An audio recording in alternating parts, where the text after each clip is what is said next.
And now to our America Addicted series. Drug use has been down among teenagers, but mortality is rising, and that is leading many to seek out new options for their children. The NewsHour's Pamela Kirkland went to look at how one so-called recovery school in Indianapolis is giving new hope to students battling addiction. It's part of our weekly Making the Grade look at education. I went from using downers, mixing alcohol and Xanax. Oxys, perps. Then I use uppers like cocaine. And some meth and some heroin. I just used anything I could possibly use. Life just went on that downhill spiral, and I let it take me there. Francie Wilcox and Nick Shirkey are two of about 30 students who attend Hope Academy in Indianapolis. All of them have struggled with substance abuse. Thank you for your participation in today's circle and your willingness to support the community. Twice a week, their day starts here, in a circle modeled after the teachings of Alcoholics Anonymous. Everything we've done so far in NA has led us here. Students lay out their goals. What can life be like when I'm clean? Their regrets. I felt bad for all the things that I'd done to people. And their sobriety dates. Celebrating. My clean day is July 17th. Hope Academy is one of nearly 40 recovery schools in the U.S. When it comes to kicking a drug habit, experts say simply being young is a major hurdle. Only half of U.S. treatment centers even accept teenagers. That's why recovery schools like these are becoming increasingly popular. I get a call probably once a week from somebody saying, hey, I saw your school, we really want to start a school, how did you start that, can you help us? In 2006, Rochelle Gardner started Hope Academy to help students who have fallen behind because of addiction. Our young people are pretty normal kids. They got the same issues. They just so happen to have this disease along with it. And we look at it as a disease instead of just a behavioral problem. Hope is a public charter school, meaning it's tuition-free and must take any student who qualifies.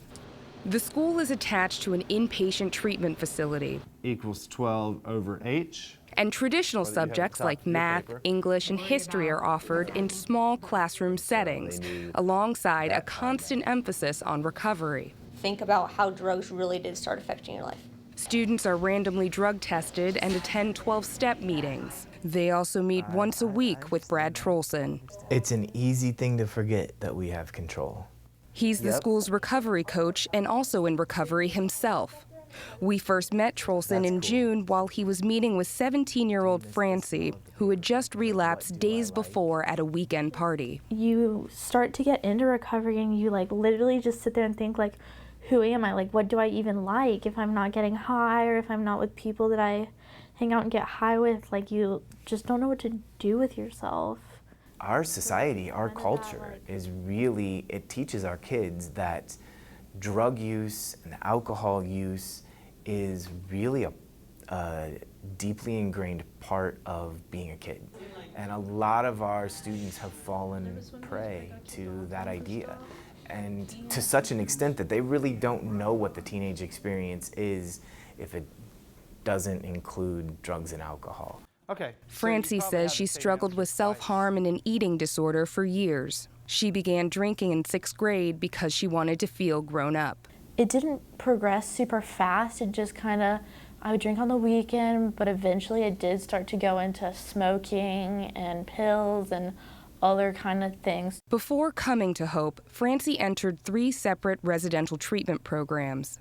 Addiction literally starts to control your entire life. I mean, it was at the point where we would say, I think we're going to have to get used to the idea that we might be burying our daughter. Francie's mom, Marianne Wilcox, says she and her husband felt scared and helpless. From their home in Savannah, Georgia, they made a difficult decision. My husband suggested maybe we look into this school in Indianapolis and we could live here for a couple years till she gets through high school and then go back to Georgia, because there was nothing anywhere in the southeastern corner really for us to do to get her services. What's going on in a recovery high school? That's all too common, says Andy Finch of Vanderbilt University. He's one of the nation's leading experts on recovery schools. Many places just don't have many adolescent options available, and a lot of times the options that exist might be too costly for a family to afford. Finch recently authored a report on the effectiveness of recovery schools versus traditional high schools for teenagers who struggled with drug addiction. He found that nearly 60% of students in recovery high schools reported not having relapsed in the 6 months that followed treatment. That compares to just 30% of students in regular high schools. Teenagers who are struggling with addiction are having to face a lot of peer pressure. They struggled sometimes if they're trying to stop using, to find friends who aren't using, to find adults that know how to handle that and what to do with it. And often the place where they're either finding drugs or finding friends who are using drugs is in their school. We're making a timeline of your life. Finch also says that many adults in treatment admit to first using drugs while in high school, meaning this age is crucial to combating lifelong addiction. High school's hard in general, but it's even harder when you have like this extra weight or extra pressure on your shoulders. Nick Shirkey spent much of his early childhood in the foster care system, where he says he was abused and neglected. His drug use started at age 12. At birth, I weighed 1 pound 6 ounces. Was born addicted to methamphetamines. Parents were real bad addicts. They didn't care. They just wanted their next high. Nick tried a treatment facility but relapsed earlier this year. This is his second attempt at Hope Academy.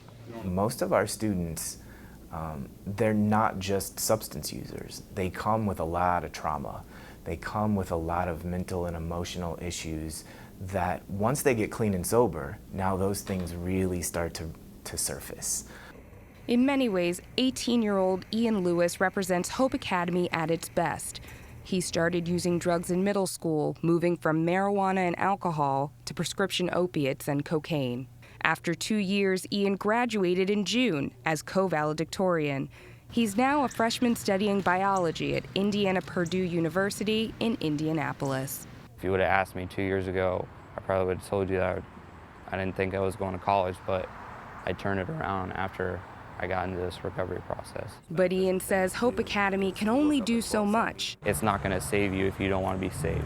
Some of these kids out here, they don't want to stop using, and that's when Hope isn't really effective because they aren't using it. Sometimes you just forget. You think, well, maybe I can drink, or maybe I can smoke, or maybe if I go to this party, I can use like a little bit of coke if it's like recreationally. When we visited Francie again in August, she'd relapsed for the second time in 3 months. It just reminds you that I don't drink and use like other people do. Like, I have no limits, I have no boundaries, I just, whatever I can do, I do, and that's just not a right way of thinking. But a relapse doesn't mean the end at Hope. We can't be a no-tolerance school. We have to be accepting because relapse is part of the disease regardless of how old you are. Francie has been assigned more focused recovery classes where students complete their coursework one-on-one with their teachers. Her mom, Marianne Wilcox, says she remains hopeful, but she admits these last few months haven't been easy. I mean, it feels devastating. You know, it's just, you want so much for the whole thing to be over, but it reminds you that it's not, it's forever. And it's something that we will be dealing with forever, and she will be dealing with forever.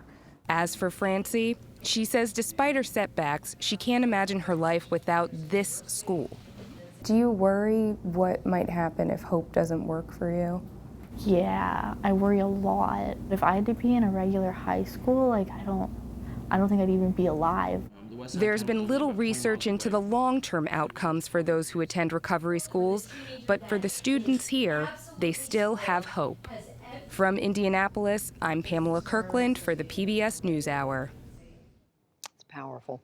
Tune in tomorrow night. Could pain be treated without addictive drugs?